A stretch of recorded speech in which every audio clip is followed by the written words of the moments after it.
এরকম কোনো গুণাঙ্ক তুমি কীভাবে একসাথে উত্তরগুলো লিখে ফেলবে সেই কৌশলটি আমি এখন তোমাদেরকে শেখাবো। তো এখানে দেখো তো কয়টি সংখ্যা রয়েছে? 6টি সংখ্যা। তো 6টি সংখ্যাকে খুব সহজেই তুমি একটি সূত্রের মাধ্যমে লিখতে পারো যে 2 4 6 4 2। এই সূত্রটির মাধ্যমে তুমি এই সংখ্যাগুলোকে খুব সহজেই গুণ করে নিতে পারো। প্রথমে রয়েছে 2, অর্থাৎ দুটি সংখ্যা গুণ করব। 3 4 কত হয়? 12। 12 এর 2 লিখবো, হাতে থাকবে 1। এবার কত রয়েছে? 4, অর্থাৎ 4টি সংখ্যা গুণ করব, একটি এইটি থেকে এটি এবং এটি।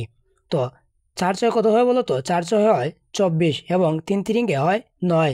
তো এই সংখ্যাটি যোগ করে দিলে কি হয় বলো তো? 4 1 এবং 1কে যোগ করলে হয় 5, 5 এবং 9কে যোগ করলে হয় 14, 14 এর 4 এবং হাতে থাকবে 1, 1 সাথে যোগ করলে হয় 3, অর্থাৎ হয়েছে আমার 34 এর 4, হাতে থাকবে 3। তো এবার রয়েছে সংখ্যা 6। তো 6 অর্থাৎ 6টি সংখ্যাকে গুণ করবে। এই 5কে 3-এর সাথে, 2কে 4-এর সাথে এবং 6কে 3-এর সাথে।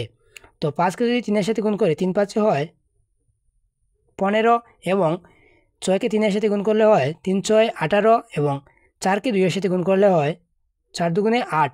তো এখানে আমি 8 আর 8 যোগ করলে হয় 16, 16 আর 5 যোগ করলে হয় 21। আগের ছিল 3, 21 এবং 3 যোগ করলে হয় 24, 24-এর 4, হাতে থাকবে 2।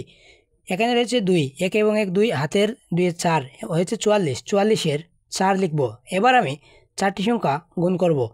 তো 4টি সংখ্যা গুণ করব, অর্থাৎ এই 5কে 6-এর সাথে গুণ করলে হয় 5 6 30 এবং এই 2কে যদি 3-এর সাথে গুণ করি 3 2 হয় 6।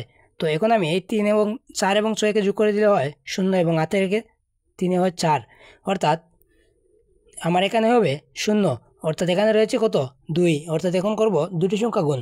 তো দুটি সংখ্যা গুণ করার জন্য 5 এবং 2কে গুণ করলে 5 2 হয় 10 এবং হাতে ছিল আগের 4, 10 এবং 4 মিলে হয় 14।